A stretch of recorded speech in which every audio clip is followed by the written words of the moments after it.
and welcome to Newswire. I'm Ayza Omar. Yukiya Amano, head of UN Watchdog, the International Atomic Energy Agency, has said Iran has followed through on a threat to accelerate its production of enriched uranium over the growing tensions between the US and Iran, breaking away from his usually guarded stance on the issue. Now, this comes at a time when tensions are at their highest, as Washington and Tehran exchange barbs, directing strong warnings to each other on starting a war that neither of them want. Now, Washington has tightened sanctions on Iran from the start of May, ordering all countries and companies to halt any imports of Iranian oil or be banished from the global market. Now, it also dispatched extra troops to the region to counter unspecified threats that it said came from Iran. Iran has responded with warnings to European Union to follow through on its commitments or face the possibility of Iran withdrawing from the JCPOA itself. So far, the IAEA has always said Iran has followed through on its commitments to the anti-nuclear Iran deal, which has Britain, France, Russia, and European Union as co-signatories. We will be discussing what this could mean to the tensions in the region with our panel of experts. I'd like to welcome here who we have Mostapha Khoshcheshm. He is joining us from Tehran as an analyst, and also we have with us Mr. Nicolai Due Gundersen, an analyst, political analyst at Kingston University and the author of Privatization of Warfare. You're joining us from London. Welcome to both of you.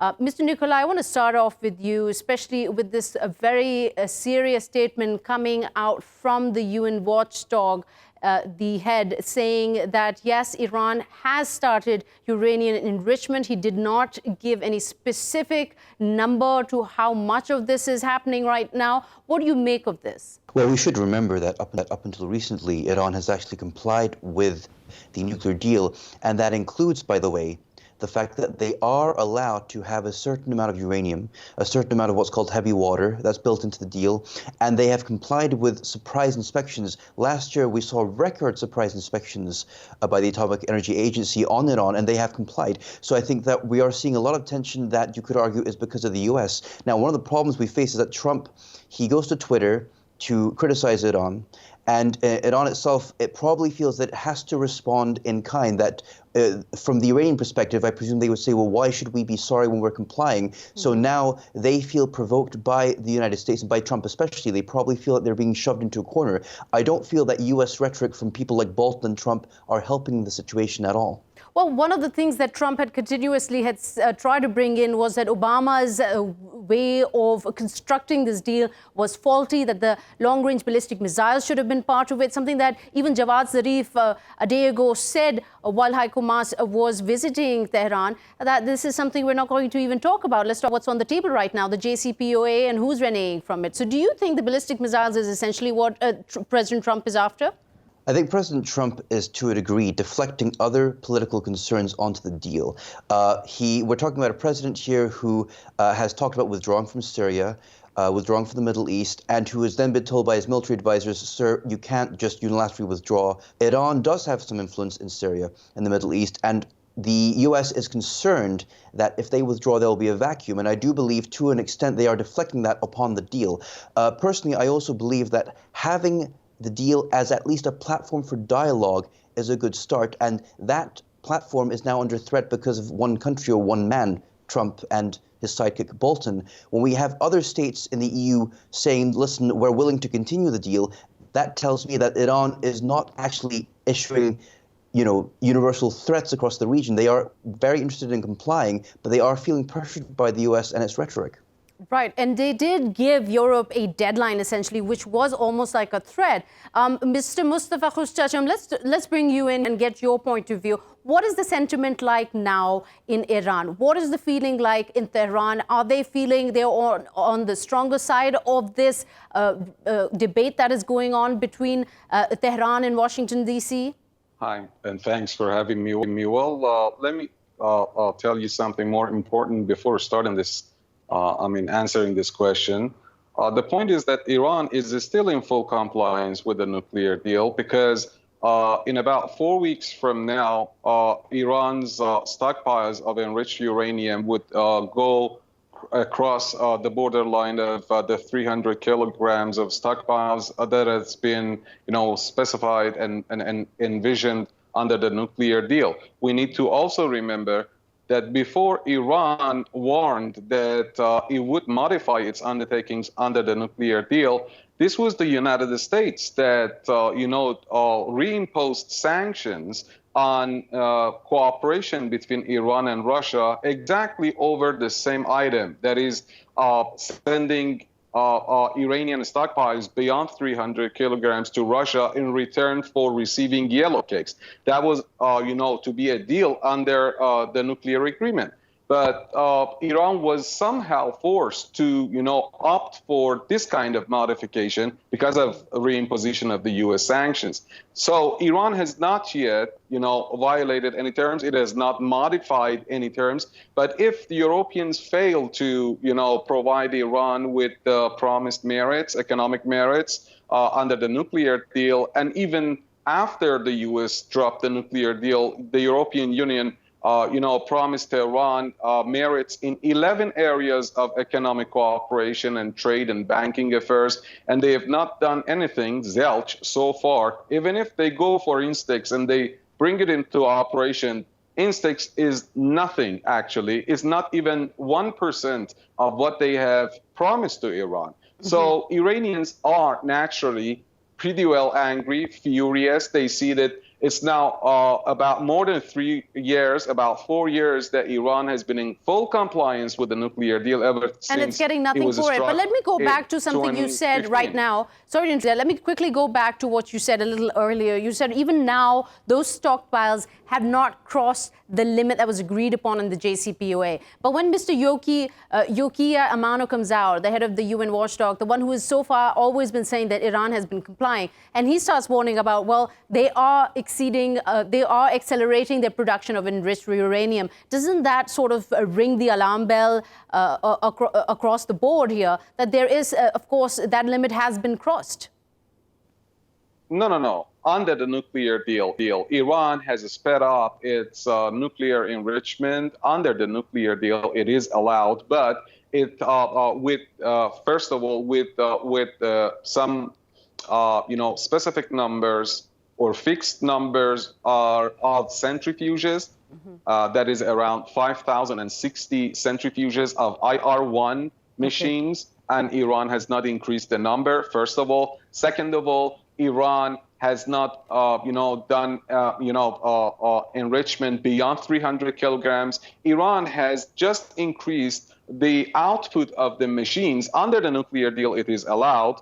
But, for example, we used to produce 4 kilograms of, enriched uranium each day. Now we are producing 10 kilograms in order to meet the deadline that we have specified for the West in 4 weeks from now. We've told them that if they do not comply with their agreements, we would, start stockpiling at home beyond 300 kilograms. So far, nothing has happened, but he's just giving warnings that Iran is serious. Iran is serious about this, but what about the German foreign minister's visit? Do you think that in any way, I know you mentioned the Instex doesn't make much of a difference, but do you think this step, the meeting, was constructive in diffusing tensions, that he may be able to move this forward in Iran's favor? No, not at all. No, he came here actually with the message that if, you want Instex to operate, you should wait even beyond the deadline, and you should remain in full compliance with the nuclear deal.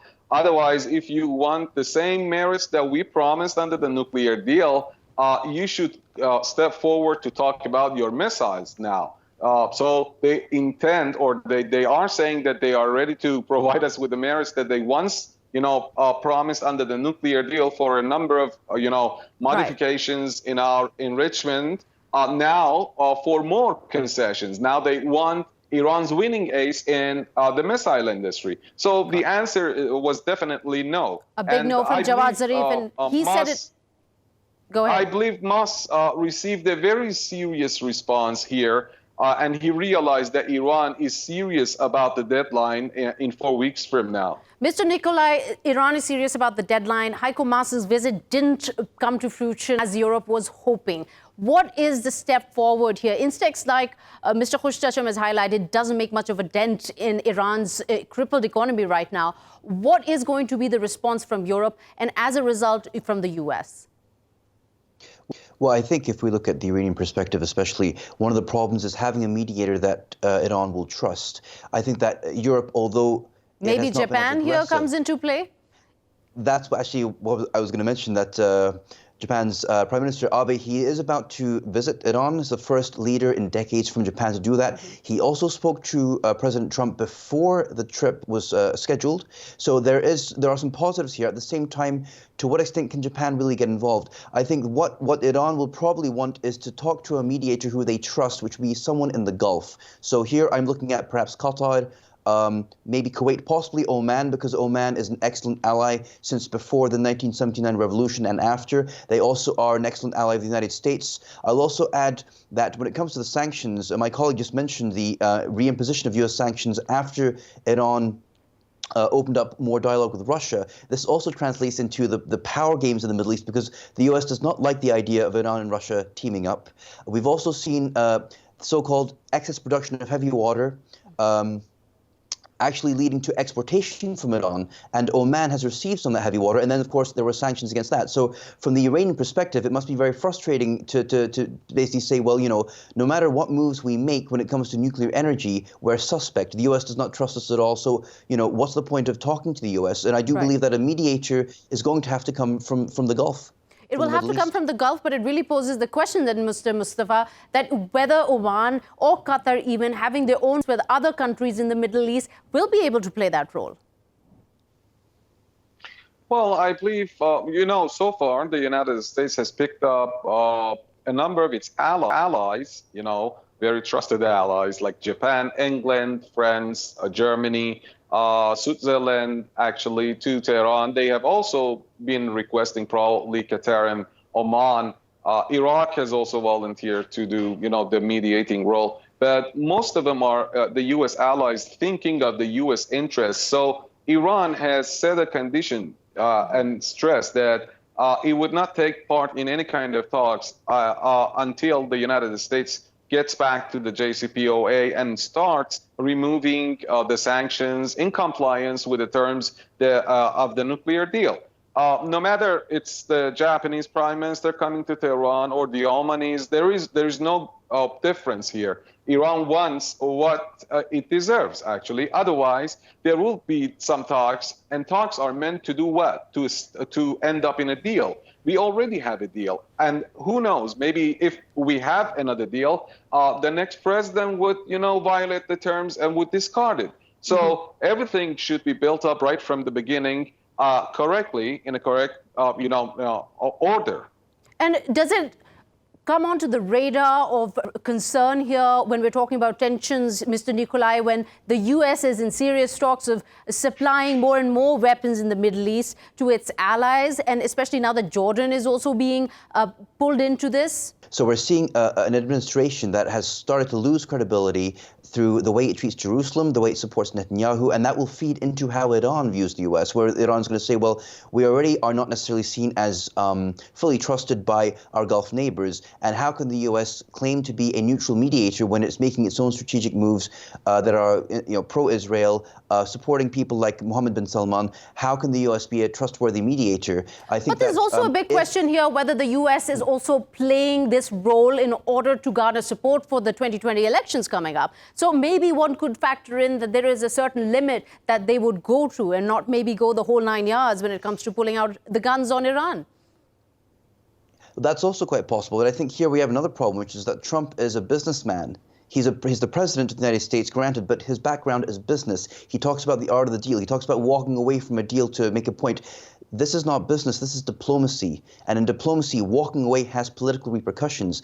And now, you are quite right when you talk about the elections coming up. We can discuss that with Japan as well. But Trump has often played to his domestic supporters, those who have helped him gain power. That is his main base. And this is a problem because you can't treat the Middle East like your fiefdom where you say, well, this is about support back home. You have to be an international statesman, and he's not doing a good job at that. And he's getting a lot of criticism from home at the moment, Mr. Mostapha. What's your take on that? He has been constantly criticized, being questioned time and again by congressmen and women who are asking him for his legitimacy, his involvement in Libya, his trying to withdraw from Yemen, for providing arms. What do you think? Is that going to make a dent in the sort of play that is happening here in the Middle East?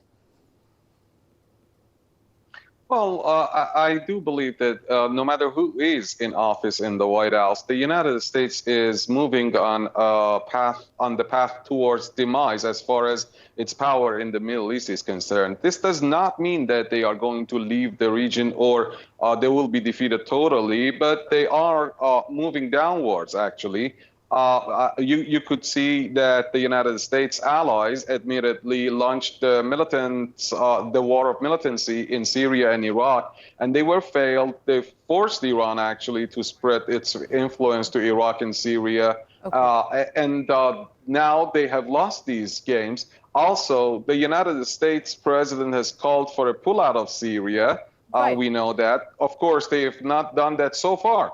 Okay, but it also shows it's on the same note. Lose this ground because in the next election that would not be really good for the United States to look like a loser in the Middle East. That's true, but the main problem is that they need to move. They feel the need to move along their national strategy to spread towards China. Mm-hmm. Apparently, they think that they have lost and they have forgotten China all throughout the last 2 decades that they have been dealing with the Middle East, and they have been trying to impose a new order, some kind of chaos in the Middle East. We're running out of time. Mr. Mostapha, I'm going to interrupt you here. I want to get closing remarks from both of you. Let me start with you, Mr. Nicolai.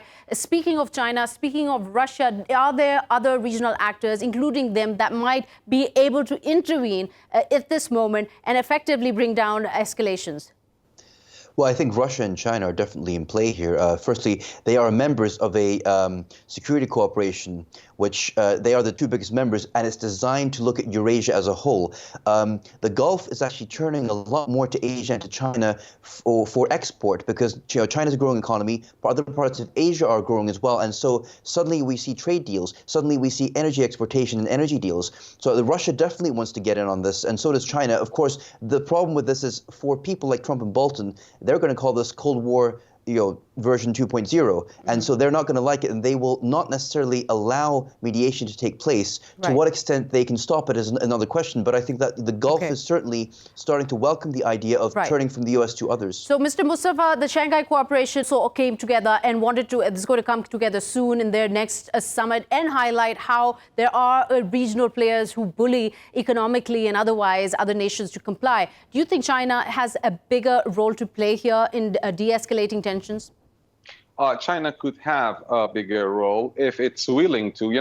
Unfortunately, the Chinese seem to be somehow too much cautious when it comes to, the political and military areas, especially in West Asia, where we are located. Mm-hmm. But they have the, ambition to, move and grow their political power alongside their economic power.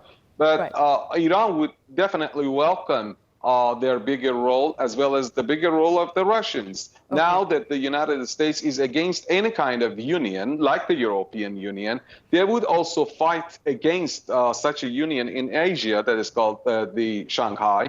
And we hope that the Chinese and Russians would understand how important it is to develop strategic ties with countries like Iran within the Shanghai. Thank you so much, Mr. Mostapha and Mr. Lai, for your wonderful insight on this evolving issue. We'll keep you up to date as we move ahead. But right now, we have to take a short break.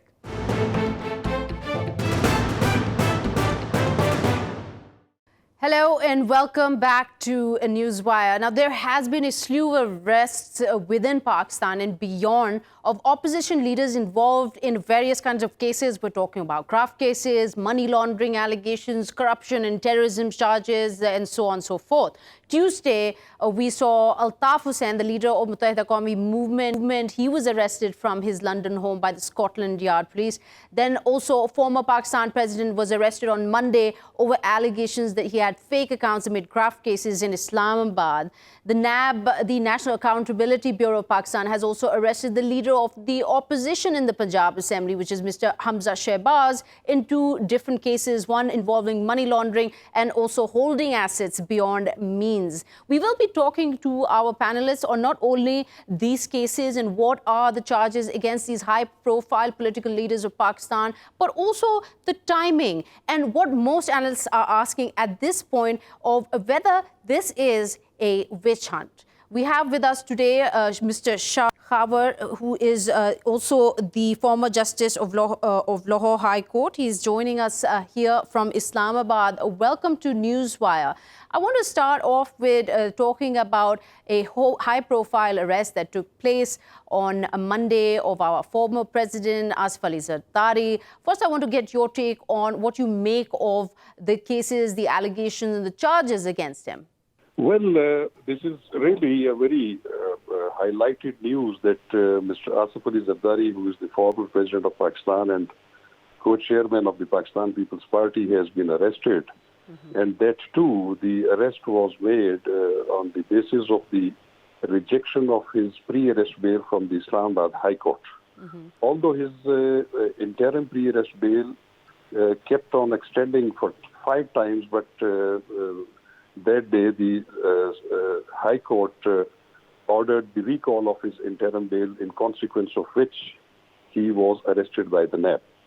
Mr. Asif Ali Zardari is facing so many allegations and charges which started in year, I believe, in 2014 and 15, when the Federal Investigation Agency started probing into some fake accounts in connection with the allegations of or suspicion of money laundering.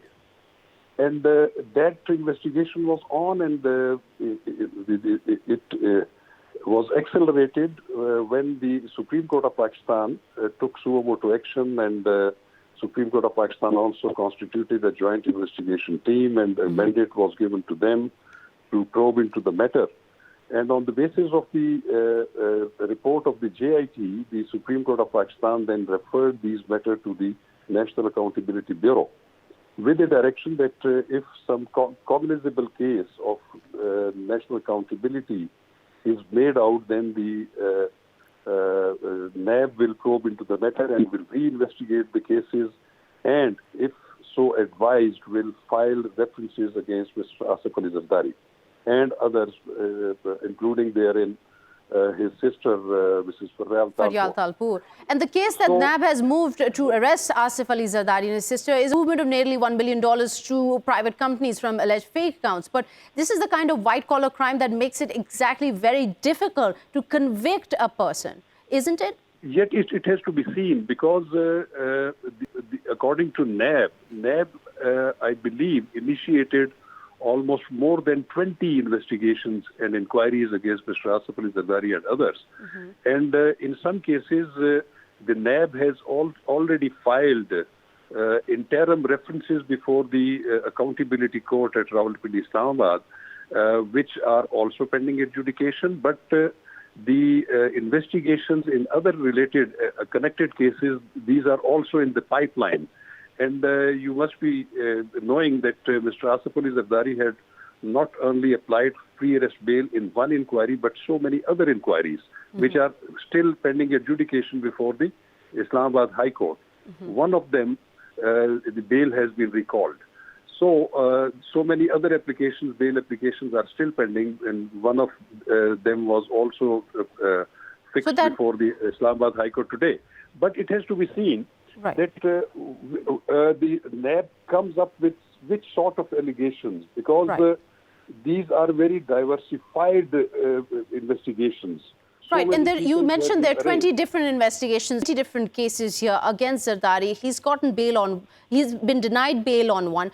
What are the chances he will be able to be given bail on any one of the other cases being investigated? Basically, the scope of pre-arrest bail is always very, very, in exceptional cases, the bail is granted in pre-arrest.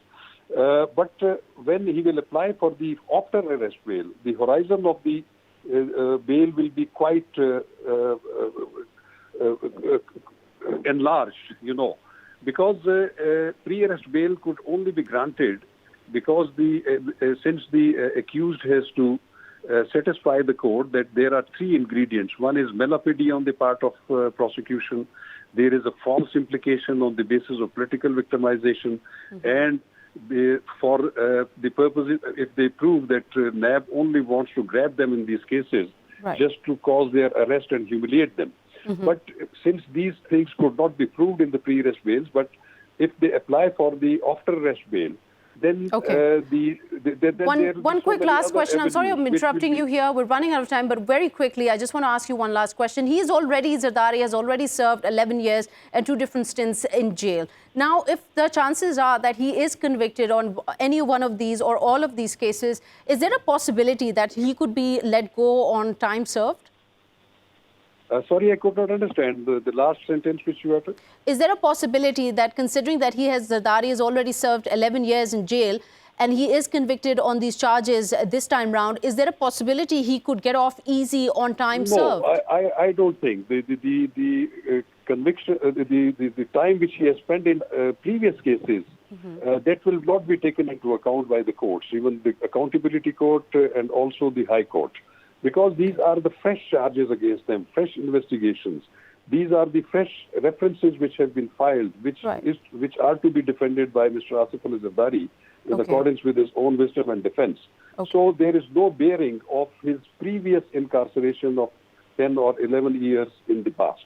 Okay. All right. Thank you so much, Mr. Shah Khawar. Now we are joined by Ms. Naz Shah. She's the member of the UK Parliament and belonging to the Labour Party. Welcome to Newswire, Ms. Naz. First of all, I'd like to ask you, what is your take on this arrest that is taking place of MQM leader Altaf Hussain in London? So, first of all, I've been asking for this. This event that he's been arrested for was in relation to, according to the Met Police, to a speech that he made in August in 2016. So my question really for the UK is that why has it taken nearly 3 years, and me having raised it with subsequent Home Secretaries, with subsequent Met Police Chief Commissioners, for it to have had the arrest. So it's interesting, but there's a lot more questions than there are answers right now. What's your opinion on why it might have taken so long, considering the volume of evidence and allegations against Altaf Hussain, who is a UK citizen? Right, so one of the things that I am really proud about of British police and British policing is that they have to make sure that they have everything, their ducks in a row, they go to the CPS, it is a Crown Prosecution Service that makes the decisions on any charges, because let's be really clear, no charges have been brought yet. But they have to have substantive evidence to be able to make an arrest in the first instance. Why it's taken so long? Sorry, go ahead. Why it's taken so long, I don't know. Okay, so what about in 2015, after a PTI leader, Zara Latif, was murdered, assassinated in Karachi? There were 12,000 complaints filed to the London police against Altaf Hussain that pretty much forced the London police to start investigate his activities. But the case was later dropped. Why do you think that was? Why was it dropped, considering such a huge volume of complaints against him? Right. So there's two things. As a member of British Parliament, given that we are now in an investigation, I cannot comment on an ongoing investigation or a previous investigation because I cannot prejudice any trial. So anyone who does that it would not be good for, because as British, our law is very, very clear that we cannot comment. So in that regard, I do not have the answers. The truth of the matter is that I do not have the answers. What my question right now is that I do have the faith that the Metropolitan Police of the UK, the security services, will be looking into this. I am pleased that they have started this investigation. I am not pleased that it has taken so long, but I have no doubt that there are reasons which we need to understand. Okay. I also want to ask you more about your expectations from the investigation, but let me also ask you this. You mentioned that you have been actively bringing up Altaf Hussein's corruption charges in Parliament here, but also your predecessor, who you defeated in 2015, where he also brought this up, tried to bring it to the attention of the UK government after the horrifying Badlia Town factory fire that killed 259 people. He tried to bring it to attention then as well. Do you feel like it has not been a case important enough for the UK government to be maybe giving exile and later on giving citizenship to a person with such huge charges against him? In terms of when Altaf Hussain sought exile in the UK, that was before my time and before my entry into politics. I cannot comment on my predecessor's attempts on trying to do what he tried to do, because that, it's somebody that I beat in an election, and my policies don't necessarily, and his efforts and mine don't necessarily resonate. And that's as much as I can say on that. What I will say is this: it is not acceptable, regardless of which country anybody is exiled from, to commit any crime on British soil. This, for me, is about Pakistan as an allied nation. And I'm of Pakistani heritage. My parents were born in Pakistan. I am a daughter of Pakistan. I have links to Pakistan. Putting that aside, the fact remains that here is a man who, which I've said publicly, which I've said on record, made a statement. As a result of that statement, there were killings, people lost their lives in Karachi, which I'm aware of, which I have raised. I will continue to raise that. It is not acceptable. No person is above the law in the UK. So what are your expectations of the trial now? The first thing is we've got to get past the arrest itself, because the arrest itself does not indicate any guilt, and neither will charges be brought against him. That will not indicate guilt. What will be guilt is if he is found guilty by a jury or he pleads guilty. The question now is what the CPS, the Crown Prosecution Service in this country, decide. Because my understanding of investigations is that the police will investigate it, they will present their evidence or lack of no evidence, or whatever their findings are, to the Crown Prosecution Service. It will be the Crown Prosecution Service that will take the decision of whether to take this matter further to a trial. So just because an arrest has made, which I welcome that the investigation has started at least, that does not give an indication of any guilt or any charges yet to be brought. That is yet to be seen. And it is really important for people to understand that. All right. Thank you so much, Ms. Naz Shah, joining us from London. Now we are joined by Mr. Toby Cadman, Pakistan's state lawyer. He's joining us here from London. Welcome to Newswire, Mr. Toby. Well, I want to start right from the beginning of how this has transpired. I want to talk about the allegations, and then we can walk our viewers through how this has transpired in the past 24 hours. So he has been arrested on incitement to commit acts of violence. I appreciate that it has been already reported in some of the Pakistani media as hate speech. It's important to understand that this is a separate allegation. So he now faces allegations of incitement to commit acts of violence. So could you also clarify for us the distinguishing factor between hate speech? Because you're correct, there was some misunderstanding that this was hate speech on which he was arrested on. And what is the difference from it when we're talking about incitement? So what he has been arrested for and what he is under investigation, and we hope he will be charged either later today or tomorrow, it relates to speeches that he has given. Now, we know that he has given a number of highly incendiary speeches criticizing the army of Pakistan, criticizing the government. But when a person calls for acts of violence to be committed through their speeches, then that crosses over into what is a separate criminal offence, which is incitement, when you are inciting or you are encouraging people to commit crimes. So in August 2016, he gave a speech that resulted in a number of individuals being targeted, primarily law enforcement and a police station. Right. And that, under English law, is an incredibly serious offence and can result in life imprisonment if convicted when those acts of violence results in serious harm or even death of persons. Okay, so then let me ask you this. Him being a UK citizen, how does this come in the way of how the sentence could be carried out if he is charged, considering that the acts of violence took place in Pakistan as a result of a speech he gave there in London? It's entirely irrelevant whether he is a Pakistani national or a British naturalised citizen. It makes no difference at all in terms of his sentence. So what is important to understand is that the offence that he's charged with was committed in the United Kingdom. It's clear that the violence was committed in Pakistan, but the incitement was committed in the United Kingdom.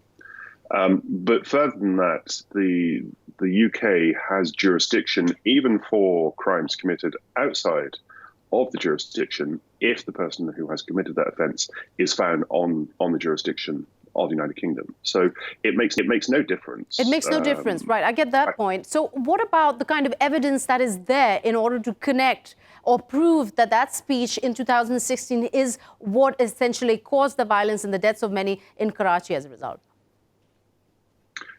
Well, if we go back, obviously these matters have been under investigation for some time by the FIA, and so I was brought into the case early last year to review the evidence. And one of the points that I made is ensuring that the Pakistani authorities understood the distinction between what is termed as unsavoury or incendiary speeches and what actually crosses the threshold of incitement to commit acts of violence. And so we had to review very, very closely a large number of speeches that he had given.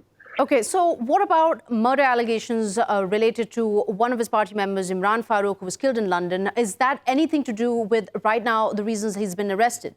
No. So there are obviously three separate matters under which he faces potential prosecution. So the first matter that he has now been arrested for is entirely separate to the other allegations of the murder of Imran Farooq and also money laundering allegations that we've seen reported as well. There are other matters that we are also pursuing because there are a number of other offences that he is alleged to have committed. The murder inquiry remains ongoing, and as you will be aware, there is the prosecution of the three individuals in Pakistan, which is sort of drawing to the conclusion. But of course, we also would like to see Altaf Hussain prosecuted for his alleged role in a conspiracy to commit murder. So those matters remain ongoing. All right. Thank you so much, Mr. Toby Cadman, for giving us the update on Altaf Hussain's arrest, MQM leader. And with this, I also would like to welcome Mr. Barrister, the Barrister Francis Hoar, international law expert, joining us from London. Welcome back to Newswire. We're just talking about how the law works in the UK when it comes to incitement. There is a pretty serious charge, as our previous guest just mentioned, Mr. Cadman, that it is life imprisonment. But here we're talking about violence that played out in Pakistan as a result of his speech. What does the UK say, what does UK law say about him being extradited to Pakistan for cases that have been filed against him within Pakistan? So I understand that Toby Cadman was talking just now. I unfortunately missed his contribution, except the end of it. I understand that these are charges that are being brought under English law rather than extradition, an extradition request. The fact is that Pakistan and the United Kingdom don't have an extradition treaty. One has been mooted and discussed for a very large number of years, but it hasn't been signed. There are provisions in extradition legislation in the United Kingdom for extradition to states without where there is no formal extradition treaty, ad hoc extraditions. And these are sometimes arranged by treaty with other other governments and member states in the UN on the basis that a particular individual can be extradited, providing all the steps that are required to extradite a person are met. Those steps include double criminality. It has to be a crime. What is alleged has to be a crime in the United Kingdom as well as a crime in the extraditing state. They include the requirement that there will be no breaches of the European Convention of Human Rights, which includes, of course, the right to a fair trial, the right to prohibition of torture, that's Article 3, and freedom of speech, which is in this case very important, that's Article 10. All those requirements apply.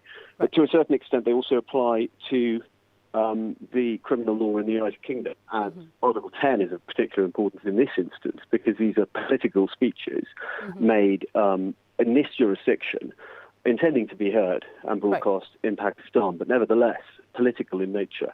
That's an important consideration. So what happens if he is not charged and he gets off from the charges against him in the UK? Is there I know you mentioned there is no extradition treaty between Pakistan and the UK, but there is a clause that says subjected to special arrangements may be made for certain individuals. There's a possibility here, a case strong enough that Pakistan might have to get him extradited to Pakistan? Well, that's exactly what I was referring to just now. There are ad hoc arrangements can be made under the extradition legislation in the United Kingdom. But they would, if a treaty was made, there could potentially be a treaty to extradite him, Altaf Hussain in particular, but that the courts would still have jurisdiction to refuse it if it didn't comply with all the requirements under the Extradition Act, which includes, as I said, double criminality, Article 10, Article 3, that's prohibition of torture, Article 6, right to a fair trial. All of those categories need to be satisfied, and there are other criteria by which you mentioned earlier. But also, let me bring in something, a bit of a segue to Altaf Hussain's arrest itself. He, of course, is a person who came to England on political asylum. He was granted political asylum and later citizenship back in 1992. Indeed. It does bring into question here, and the UK Parliament in various times, whether it was MP George Galloway or MP Naz Shah later on, and various other incidents have raised concern of his presence, his activities being related to terrorism, corruption, etc.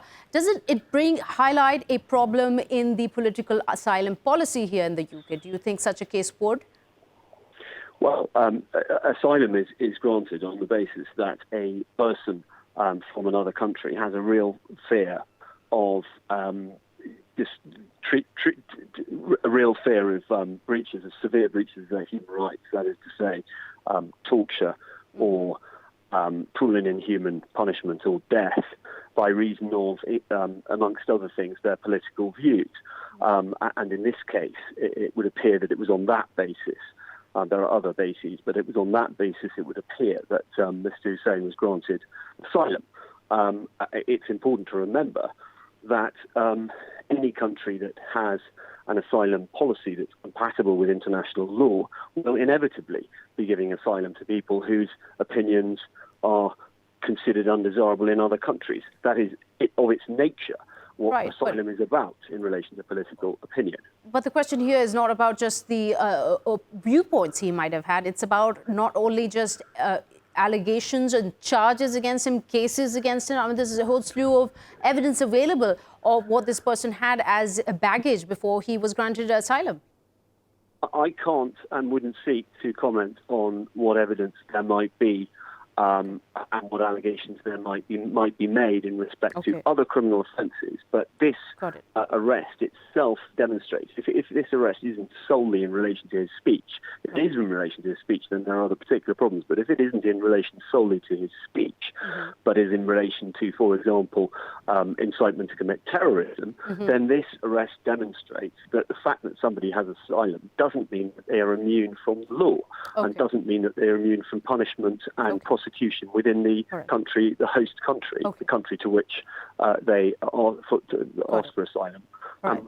Thank you so much, Barrister Francis, there giving us an insight into what the international law says, and particularly the UK law says about extradition, etc. Here I'm joined by Mr. Mustafa Kamal. He is the chairman of Pak's Zameen Party, joining us from Karachi. Welcome, Mr. Mustafa, to Newswire. First of all, right off the bat, let me ask you what your sentiments are after hearing about Altaf Hussain's arrest.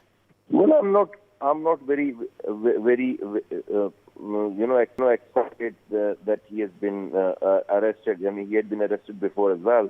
and it's rather a very sad tale altogether, because it's a lost cause for last 35 years as far as my community is concerned. We have given everything from our life to the wealth and everything to this person called. But at the end of the day, we are the losers here. And now the kind of things he's facing right now, he's proven to be on a wrong path. The point which I'm just trying to make right now here is when he was arrested before and now, the difference that there's nobody standing beside him right now. When I look at the London's hierarchy right now, when he was arrested last in 2014, at his right hand side there used to be Mr. Muhammad Anwar. He used to be like his close confidant, and Tariq Amir and the convener Nadeem Nusrat and Wasi Jalil. All these guys have left him during these years. Here in Karachi and Sindh, there used to be Governor Sindh, used to be supporter of but his. You've been a very supporter until you splintered off and made your own political party. I mean, the allegations right now that he faces in the UK, Mr. Altaf Hussain, of incitement of violence, referring to the 2016 speech, that was surely not the first time he has spoken in a way that has caused multiple deaths. So what was it that really split you from the support that you were earlier providing to him? Well, I left the party in 2013, 14 August 2013. When I was senator in the parliament, and it was just 6 months for me to be the senator at that time, and my five and a half years tenure was left. But I could not bear this nonsense, because we had been trying. Couple of guys had been trying within NCM for last couple of years to. But wasn't your support still there when he would visit India and make very provocative, controversial statements against Pakistan? Well, that kind of a statement was shown into the TV. At that time we have been justifying this thing, because it was half of his speech was shown on the media and So you're saying that he did not say or suggest or imply that Pakistan was a mistake. He did. See, I'm not just supporting his his old statements and all. I'm not just trying to justify it. Yes, definitely there were so many wrong things, and all those wrong things made us to realize at what time that this thing. But why did it take so long, Mr. Mustafa? Why did it take so long? He did lose support, as we have seen MQM splintering into various factions. But why did it take so long for a person who commanded so much? Is this justified to ask this question to me? Because the person who was the first one to leave, And the person... You are also a very good person who has the most insight into the kind of support he had. Let me just complete it, please. Because after me, even till today, there's so many people, they're all his party, except one guy and his company. Nobody left him. They all were enjoying their temporarily. I was the first one to sacrifice my senatorship, to face the challenges. Okay, one last question, Mr. Mustafa. Is this the nail in the coffin for Mr. Altaf Hussain? Well, that nail in the coffin has been happening, long back, because since we came and given the voice to the people of Karachi, and we were the first one to throw this stone, in this stagnant water. So I think thank you so much, Mr. Mustafa. That's all the time we have for today, talking about Altaf Hussain's arrest, Asif Zardari's arrest, and more political high-profile arrests taking place here in Pakistan and beyond. That's all the time we have. Till next time, goodbye.